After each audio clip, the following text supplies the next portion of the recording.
You held a telephone town hall on February 3rd where constituents asked you about the governor's push for new and higher taxes on employers and a massive transportation tax package. What did you tell them? Well, I don't think this is the time to be raising taxes. You know, we've got a struggling economy trying to get out of the recession, and we're making some progress, but that's not the time to be raising taxes. You know, we've got people working hard just trying to get by.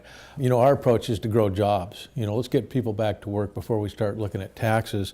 You know, this is a supplemental budget session this year, the short session, and we're supposed to be here making some tweaks to the budget, correcting things from last year. Not here to raise new taxes or make large proposals. We want to get people back to work and focus on recovering the economy rather than choking it down with new taxes.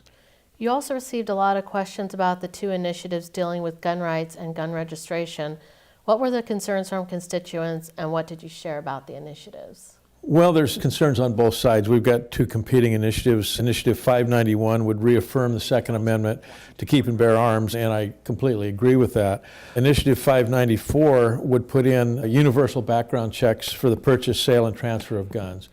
And my concern is that it is an initiative not so much about universal background checks, but it's more about universal registration, which I'm completely opposed to.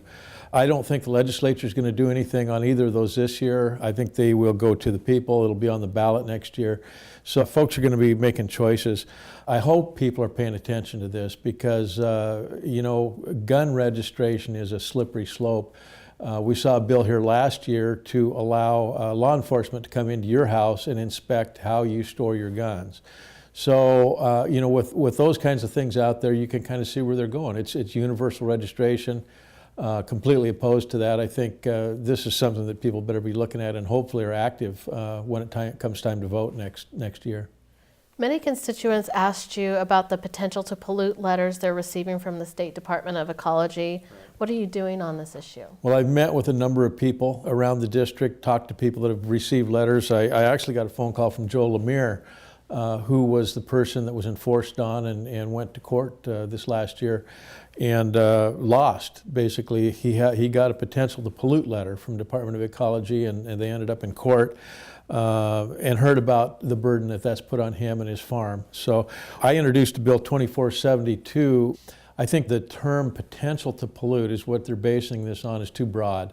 My bill would require some science-based approach. You know, if we've got an environmental problem, we want to know what it is. How do you fix it if you don't know what it is? So my bill would require some science-based facts before people are receiving enforcement letters. And that way, if we've got a problem, you know, most people want to deal with it. But we've had too many cases where ecology can just drive by and they see 6 cows in a pasture and say, well, that's a potential to pollute. I would say it's really a double standard. You know, you look out the window here at the parking lot in Olympia, and I would say that there's more potential to pollute right there than our farms back home. So, you know, this is something where we're going to have to get an agency under control, and I think the legislature should act to clarify that. Potential to pollute is too broad of a term, so we're going to try and get that cleaned up this year.